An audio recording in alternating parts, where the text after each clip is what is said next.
Subscribe my YouTube channel Arifia Education. এক number কোৱেশ্চনটা হ'ল অসমৰ কোনখন জিলা শিক্ষিত হাৰ আটাইতকৈ বেছি? এনসাৰটা হ'ল কামৰূপ মহানগৰ শিক্ষিত হাৰ আটাইতকৈ বেছি। 2 নম্বৰ কোৱেশ্চনটা হ'ল অসমৰ কোনখন জিলাত শিক্ষিতৰ হাৰ আটাইতকৈ কম?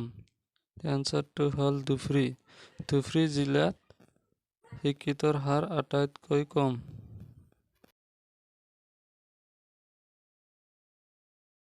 নম্বৰ কোৱেশ্চনটা হ'ল অসমৰ হিন্দুস্তান সংগীতৰ ধাৰা কোনে পৰিৱৰ্তন কৰিছিল?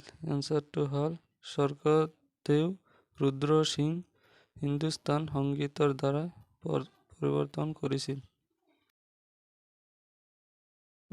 কোৱেশ্চনটা হ'ল শংকৰদেৱৰ প্ৰথম বৰগীতটো কি?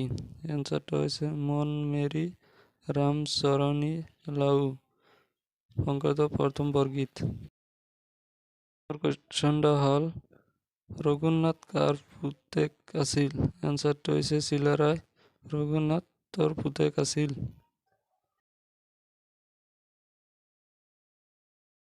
কোৱেশ্চনটা হ'ল সাহিত্যিক একাডেমী বঁটা লাভ কৰা প্ৰথম অসমীয়া পুথিখনৰ নাম কি?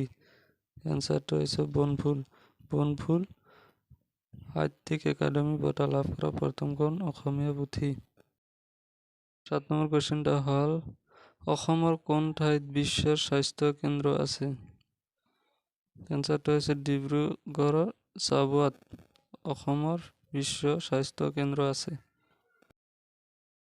8 নম্বৰ কোৱেশ্চনটা হ'ল 1952 চনত নিৰ্মাণ কৰা অসমৰ প্ৰথমখন ষ্টেডিয়াম কোন ঠাইত অৱস্থিত? এনসাৰটো হৈছে যোৰহাট 1952 চনত ষ্টেডিয়াম স্থাপিত কৰা হৈছিল। 9 নম্বৰ কোৱেশ্চনটা হ'ল অসমৰ সীমান্ত লাগি থকা বিদেশী দেশখনৰ নাম কি? এনসাৰটো হৈছে বাংলাদেশ অসমৰ সীমান্ত লাগি থকা বিদেশী দেশ বুলি জনা যায়। 10 নম্বৰ কোৱেশ্চনটা হ'ল অসমৰ মুঠ কিমানখন জিলা আছে? এনসাৰটো হৈছে 34টা অসমৰ মুঠ জিলা। 11 নম্বৰ কোৱেশ্চনটা হ'ল প্ৰথম অসমীয়া শিশু উপন্যাসখনৰ নাম কি? এনসাৰটো হৈছে পাতালপুৰী অসমীয়া শিশু উপন্যাসখনৰ নাম। 12 নম্বৰ কোৱেশ্চনটা হ'ল প্ৰথম অসমীয়া শিশু আলোচনীখনৰ নাম কি?